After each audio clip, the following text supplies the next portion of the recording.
Okay, the day after. It's a tough one, but it was a shambles the whole game. I called a draw on this game. I saw that. I had a mate of mine ask me, "What do you think?" And I went, "Look, I need to set a lineup." I was thinking a 2-0 to City. We'd be smart and probably just sit back.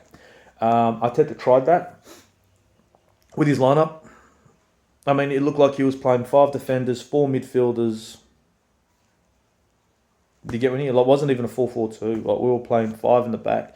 We were playing scared shitless football. Let's defend the shit out of it. Let's damage control this game, and let's hope we can get out of this with a draw. Because that looked like I'm trying to go for a draw.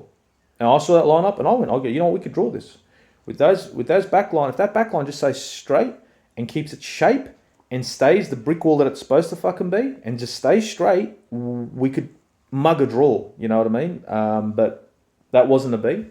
Callum Chambers back in the squad. I don't rate him. And he was exposed, man. He was exposed in this game. Callum Chambers looked like he shouldn't have been on the field. Callum Chambers looked, honestly, today, shit, he looked like Bush League, State League football player in that game. But that's not to say that other players in the squad didn't look like that. Now, he was in. That was great. Good call on that one. What else can you do? Kolasinac, who I rated when we first got him, and honestly, I still thought he was a tough defender. We never really had tough defenders. Kolasinac came in and he gave you that hard defender. Now, look, he was great when he came from Schalke. I still rated him back then. He went through manager after manager and just got fucked on. And everyone's like, "Oh, he's shit. He's shit now." He wasn't shit when he came here. He was fucking phenomenal. In the Bundesliga, he was great. At Arsenal, he's shit. Okay? Gabriel, great defender. Came to Arsenal, shit. This is happening with our defenders. We got a defensive coach. Who the fuck is he? Dipshit from the pub? Because every defender that comes in becomes a soft cock. Anyway, so Kolasinac plays in the back line. And I look at it again and say, Saliba's out on loan. We got desperate. We put a left back in that we don't rate, but we've got him in there. We've got a right back in that we don't rate, and we got him in there. These two players aren't rated by anyone but Arteta because he's like, "Oh, they're my yes men," right? Even though they're trying to get rid of Kolasinac, they're trying to fuck him off, right? But you get rid of Saliba, put him on loan, and he's doing bits in Liga 1, and you keep these guys that you don't rate that you're trying to get rid of. That's mismanagement 101. That's a guy who has lost the confidence of the team and of every player on the field. And that was shown in this game. This game showed that players do not give a shit. They went down 1-0 and there was nothing. Even the captain, right? The captain. You go down 1-0. You as a captain, you turn around, you start pointing at players. "I want you here. I want you here. I want you on your man. I want you to man mark. I want you to," whether it's zone or whatever you want to do, get back into shape. We got a plan. Let's press. We got nothing to lose. We're down 1-0. We're losing. We just lost 3 points, right? Let's go at them. Let's press them. Let's hammer them. Let's harry them. Defenders, you got nothing to lose. You want Grealish to stop being a smartass? You hit him hard. You hit him hard. And when you roll over and you're in each other's faces, you tell him, you say to him, "My job today is to either stop you or get sent off and take you with me. Now, I'll walk off. You might go on a stretcher. I'm coming for you. I don't care if I get a red. I don't give a shit. I'll make sure that you remember me, but." That's a hard defender. That's a Martin Keown defender. That's a defender that people would worry about, especially if you're Grealish and you just started up with Manchester City and you're worth 100 million. If I tell you I'm coming for you and I'm going to hit you hard and I'm going to come at you, I don't care if I get a red. My job is to hurt you. What are you going to do? "Oh, he said this." Yeah, fucking if I said it, I meant it. You know what I mean? And most Arsenal fans would like that, like it a lot. You know, to get that from a defender. That was a Kolasinac back in the day. But anyway, we don't have defenders like that. Kieran Tierney was going up, wasn't coming back quick enough. Left us exposed. I mean, even Tierney didn't have a great game. He didn't have a great game. Leno let in 5 goals. But you know what? It could have been worse. If he didn't do some of the work that he did, it would have been worse. Our midfield was just like it was before, just like my other video was, where I said, oh, we're like a pub toilet door. Same shit. Jacket comes in with a 2-footed challenge for no good fucking reason because he wanted out of the game. He wanted out of the game. He knows if he comes in with a 2-footed tackle, that's a straight red. I get to go home. Get my paycheck. I don't give a fuck about this club. Hey, I'm getting paid. Fuck you.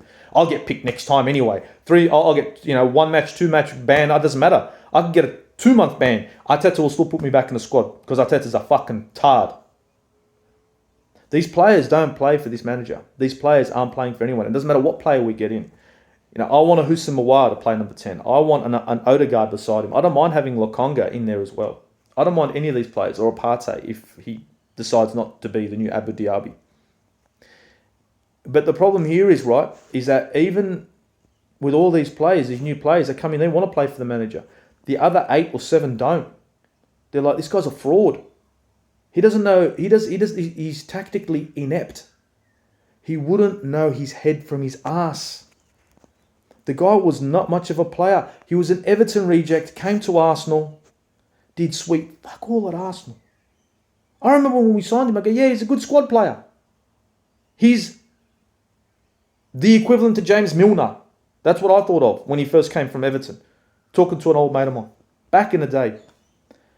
And he didn't do much. Look, I honestly think that this guy's time at Arsenal is now limited. 2 hard games. One of them wasn't, but Brentford should have been a win. That wasn't a problem, but they fucked it. Now, you've got 2 easy games coming up. Norwich coming up now. He needs to get 6 points. If he don't get 6 points, if I'm the Cronkies and I've just spent 23 million on this squad, I'd be wondering what the hell this manager is doing. Because I've just given him 100 million and he's just spending it on. Look, they look like decent players, but he can't manage them. So I can't see a light at the end of the tunnel at the moment with Arteta at the helm. Now, I don't want to be one of those guys, get rid of the coach, get rid of the coach. But what are you going to do, get rid of the whole squad? Every single player there is no good? Every single player there is no good? Nah, not necessarily. Not every single player is no good. I just think they're lacking the direction that they need from a coach, from a manager. He needs to direct them. He needs to instill faith in his abilities to direct them.